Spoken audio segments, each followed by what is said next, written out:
Assalamualaikum warahmatullahi wabarakatuh.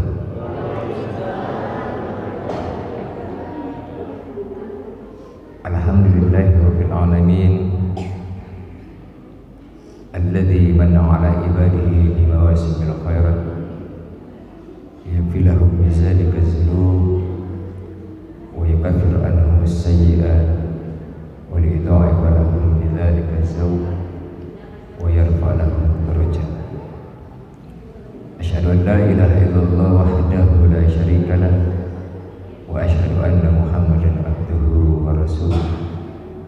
Allahumma shalli wa sallim wa barik ala sayyidina wa habibina wa syafi'ina wa maulana Muhammad wa ala alihi wa ashabihi wa man tabi'ahum bi ihsan ila yaumiddin.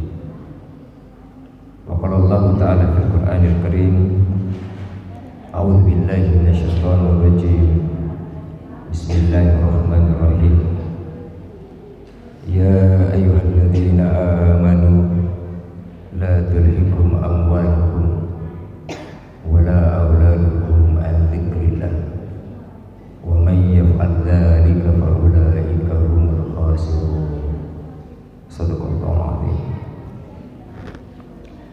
Kaum muslimin dan muslimat, Bapak Ibu jemaah subuh yang kami hormati, yang kami muliakan, terkhusus kepada Ustadz Zain selaku Sekwil dari KPK, teman-teman Ustadz dari KPK Sunagwa yang kami hormati. Bersyukur kepada Allah Subhanahu wa Ta'ala, kita hadir di subuh hari ini walaupun dalam keadaan cuaca yang dingin ya, tapi tidak menghalangi semangat kita untuk datang sholat berjamaah, kemudian mendengarkan kajian yang memang setiap beberapa pekan mungkin kita lakukan karena sudah diprogramkan oleh Ustadz Zain dan KPK. Oleh sebab itu Bapak Ibu, perlu saya sampaikan bahwa sewaktu Allah Subhanahu wa Ta'ala memberikan hak keistimewaan bagi orang yang beriman, maka itulah sebuah kemenangan yang besar. Makanya orang yang beriman kepada Allah Subhanahu wa Ta'ala, kemudian tumbuhlah ketakwaan itu, disebabkan karena kita mempunyai usaha yang besar, kita melawan hawa nafsu kita datang ke masjid walaupun dalam keadaan mengantuk ya, tetapi subhanallah tidak mampu membuat kita untuk meninggalkan sebuah kebutuhan, bukan hanya jasmani kita tetapi insyaallah rohani kita mampu diberikan oleh Allah Subhanahu wa Ta'ala semangat dalam beribadah. Oleh sebab itu di subuh hari ini saya cuma ingin menyampaikan 4 keistimewaan yang diberikan orang yang beriman kepada Allah Subhanahu wa Ta'ala. Karena kita tahu subuh hari ini jutaan ribu malaikat hadir. Di sudut-sudut pintu malaikat hadir. Mengapa malaikat hadir? Karena malaikat itu Bapak Ibu punya juga pekerjaan sip-sip ya. Ada malaikat yang paginya mencatat, ada yang kerja siang, ada yang kerja sore, malam, dan satu waktu dia berkumpul itu pada waktu subuh. Makanya sewaktu subuh itu semua jutaan ribu malaikat hadir, menghadiri semua masjid yang ada di alam semesta ini. Maka beruntunglah kita yang hadir salat subuh berjamaah. Setelah kita pulang salat subuh berjamaah, maka ada rahmat itu. Kita berikan sebuah keberkahan di dalam rumah kita. Itulah luar biasanya orang yang datang salat berjamaah subuh. Apalagi sewaktu dia habis salat subuh, kata Nabi, dia membaca sebuah kalimat doa. Doa inilah yang diajarkan oleh Rasulullah SAW. Sahabat bis salat subuh dia baca doa itu, La ilaha illallah wahdahu la syarikalah, lahul mulku wa lahul hamd. Tidak pakai yuhi, wa huwa ala kulli syai'in qadir. Kata Nabi yang baca ini 100 kali dia baca, walaupun lari dari medan perang, diampunkan dosanya Allah. Kemudian dari hadis yang lain Rasulullah SAW berpesan, siapa yang membaca La ilaha illallah wahdahu la syarikalah, lahul mulku wa lahul hamdu wa huwa ala kulli syai'in qadir, kemudian dia lanjutkan subhanallah walhamdulillah wa la ilaha illallah Allahu akbar, kemudian dia tutup Allahumma ighfirli, maka sewaktu bangun tidurnya diampunkan dosanya oleh Allah, dan sewaktu dia memperbaiki ibadah salatnya, Allah akan terima salatnya. Jadi Bapak Ibu hafal kini doa, karena terbiasa kita lalai, tidak biasa hafal tapi biasa lupa. Makanya itu gerakannya Hiblis itu Bapak Ibu, agar semua doa-doa yang kita biasa hafal itu tidak mampu kita ingat. Kadang kita tahu tapi tidak mampu kita praktekkan dalam kehidupan kita sehari-hari. Makanya hak keistimewaan orang yang beriman itu, kalau dia terus melakukan ingat kepada Allah Subhanahu wa taala, datang masalah diberikan jalan keluar. Karena orang beriman sudah tahu bahwa hidup di dunia ini ujian. Tidak ada orang yang tidak ada masalahnya. Bapak Ibu kira ya Ustaz tidak ada masalahnya? Ustaz itu paling banyak masalahnya. Ustaz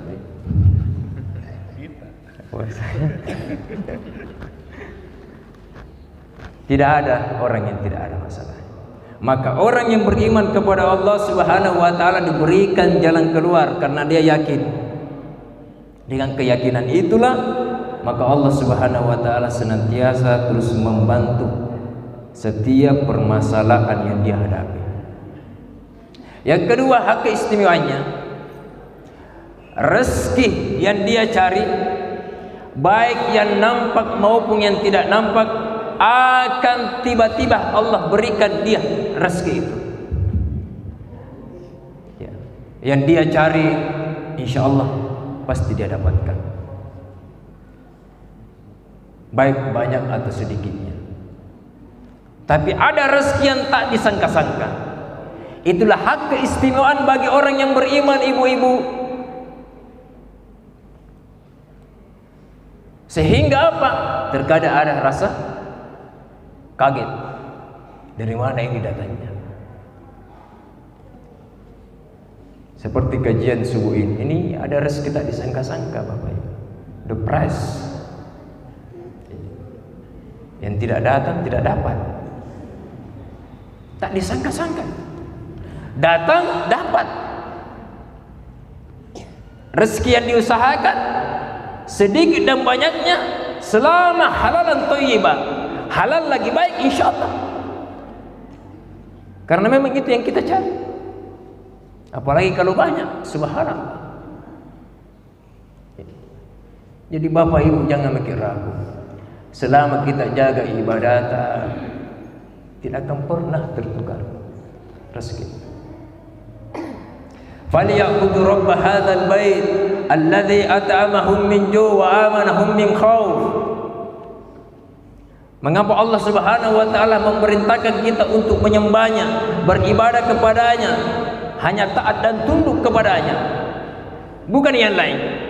Kemudian sewaktu kita konsisten menjaga ibadah kita, menjaga sholat berjamaah kita, datang mendengarkan kajian, menjaga sedekah kita, amalan-amalan yang lain yang kita lakukan, maka Allah Subhanahu wa taala menjamin lapar dan haus Bapak Ibu. Tidak akan kelaparan. Karena saya pernah sakit 2 bulan tipes, Pak. 2 bulan tipes diranjang Bapak Ibu. 2 bulan tipes diranjang tidak kerja. Allah jamin rezeki saya. Bayangkan tidak kerja, tidak mencari nafkah, istri tidak menjahit karena masa COVID-19. Apa yang terjadi? Saya yakin dengan falyabudu rabb hadzal bait alladzi at'amahum min ju' wa amanahum min khauf. Bukan hanya lapar dan haus, wa amanahum min khauf, tetapi keamanan hidup inilah yang harus didapatkan. Karena tidak semua orang mendapatkan keamanan hidup. Ada yang bagus rumahnya, banyak security-nya, banyak penjaganya, tapi kalau Allah tidak berikan keamanan hidup Bapak Ibu, tidak aman. Ada yang cuma rumah, ya nakana Mangkasar, rumah-rumah gamaca, tiang-tiang, ya sedikit saja, tetapi Allah Subhanahu wa taala berikan keamanan, damai Bapak Ibu. Kenapa? Karena ada wa amanahum min khauf. 2 bulan saja tidak kerja. Kalau kita memakai kalkulator matematika tidak masuk akal. Kalau tidak kerja pasti tidak dapat uang. Tapi Allah gerakkan. Kenapa? Karena Allah Subhanahu wa taala yang punya kuasa, tiba-tiba dia gerakkan semua. Apa yang terjadi? Tidur 2 bulan diranjang tapi masih bisa makan. Kenapa? Karena selama kita masih dihidupkan oleh Allah, Allah akan jamin rezeki kita. Itu yang kedua. Yang ketiga, hak keistimewaan. Orang yang terkaya di muka bumi ini, itulah sifat qanaah. Apa itu qanaah Bapak Ibu? Puas dengan keputusan Allah, baik itu nikmat maupun musibah. Jadi kalau Allah berikan kesenangan, hati-hati Bapak Ibu ya. Kalau Allah Subhanahu wa taala berikan kesenangan, karena kehidupan dunia ini sunnatullah, ada saatnya kalian akan merasakan kemenangan, ada saatnya kalian akan merasakan sebuah kekalahan, ada saatnya kalian merasakan sebuah kebahagiaan.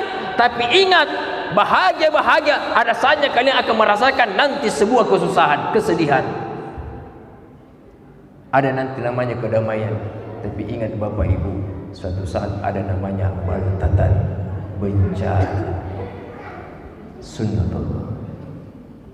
Maka sifat orang beriman, adakah hak keistimewaan Allah berikan apa? Kalau dia diberi musibah, dia sabar. Sungguh sangat ajaib bagi orang beriman, kata Nabi.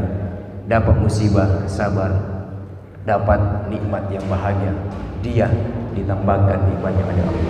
Itulah yang kita selalu hafal, amalkan. La in syakartum la azidannakum wa in kafartum in adzabi lasyadid. Allah akan tambah nikmat semakin terus bersyukur.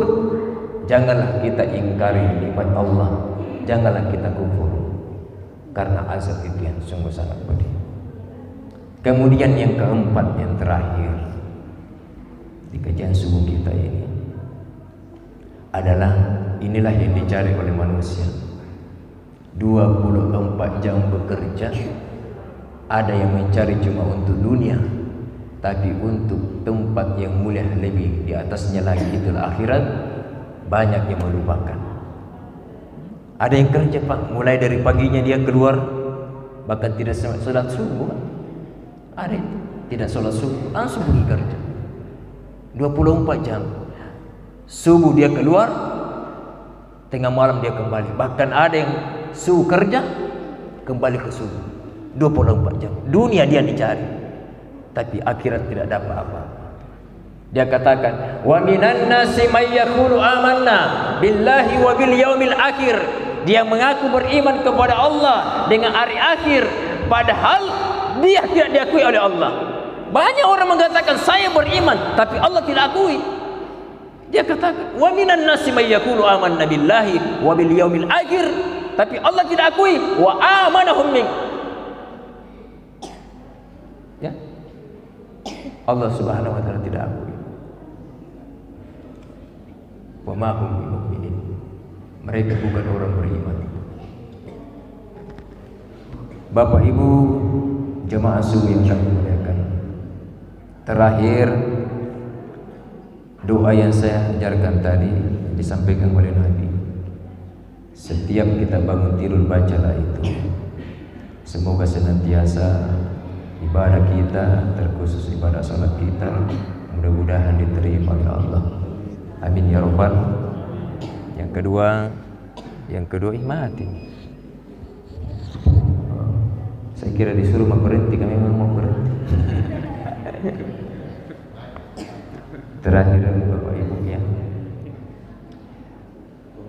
itulah enaknya kajian di masjid sini. Saya baru 2 kali, insyaallah. Betul kata Ustaz Sen, bisa-bisa nanti tuh Ustaz dari Maros juga boleh. Indahnya kebersamaan dalam dakwah, karena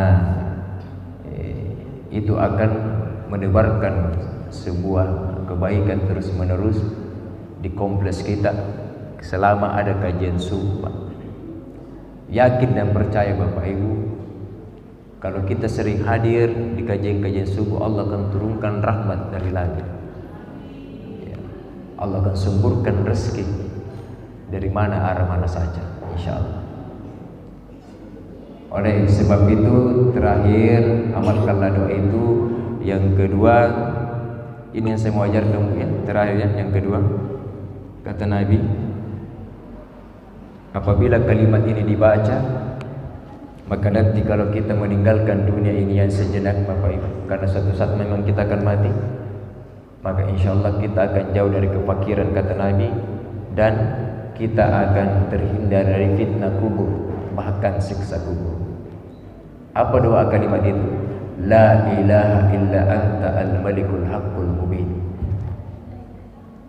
Amalkanlah 100 kali setiap hari dibaca, baik habis sholat maupun di mana saja kita berada, di atas kendaraan, di mana saja kita berada, kecuali di tempat yang kotor.